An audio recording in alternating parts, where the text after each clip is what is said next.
Okay, so this afternoon we're sitting with South African music royalty, Ms. Lira and Mr. Aaron Patton, who is the coordinator at 46664 Fashion, because we are speaking Madiba Day, celebrating Udada, his 94th birthday. Just to start off with, because we do require a bit of background on the whole 46664 Fashion brand, how did it come about, and perhaps just how much of the Madiba legacy has actually been built into the overall conceptualization of it, perhaps? 46664 was Madiba's prison number. For those that may not know, he was a 466 prisoner in the year of 1964 when he was sentenced to life imprisonment on Robben Island.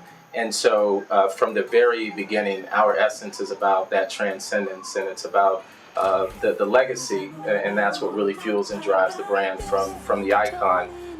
Once Mr. Mandela left prison, he started the 46664 nonprofit to carry forward his humanitarian legacy as well as all of his social justice projects around the world.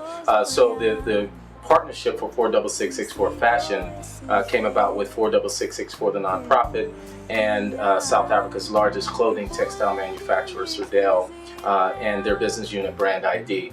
And they had been successful in launching brands into the South African market, and the 46664 nonprofit had also had some success with fundraising vehicles, carefully selecting commercial entities who would guard the intellectual property of Madiba and create opportunities for them to carry forward their mission. It started with the 46664 bangle bracelet, which was a huge success, particularly among artists, musicians, the Hollywood community.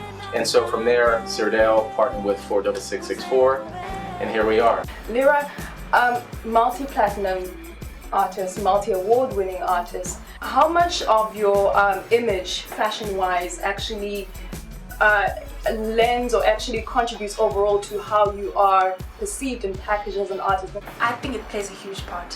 How you dress, I think, speaks for you before sometimes even your words do. And for me, it's been very important to retain my African heritage, my femininity, my pride, and obviously the vibrance of where I come from. I love being South African. I love to wear that with pride. I also feel like it's the uniqueness that I have out there in the world. But what's also very important to me is, coming from South Africa, is to bring back a sense of pride to being African. Part of that has been lost, obviously the youth. I mean, it also displaces you as a young person. So the more we remember that it is perfectly okay, it is beautiful, it's acceptable, it's globally appealing to be that which you are, because that's simply what it is actually. You're African, so wear it with pride, start embracing it and celebrating it. Physically, in terms of your image, the shift from being, a weave-wearing pop songstress, songstress, to being who you are right now, how did that come about? Did someone kind of hint, hey Lira, this is what's happening right now with the advent of stone cherries? There were, people like Sun Goddess at the time. Quite honestly, with my first album, the image was, I didn't even decide on what kind of image I would have.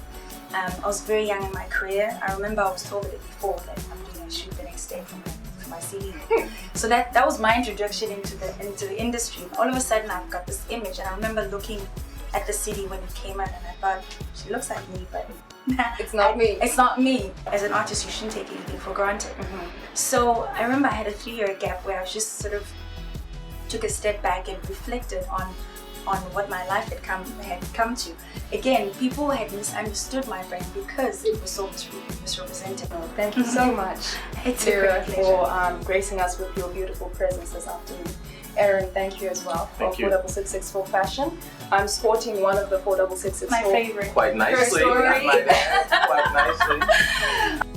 Hi, this is Lira, and you're watching Global Grind.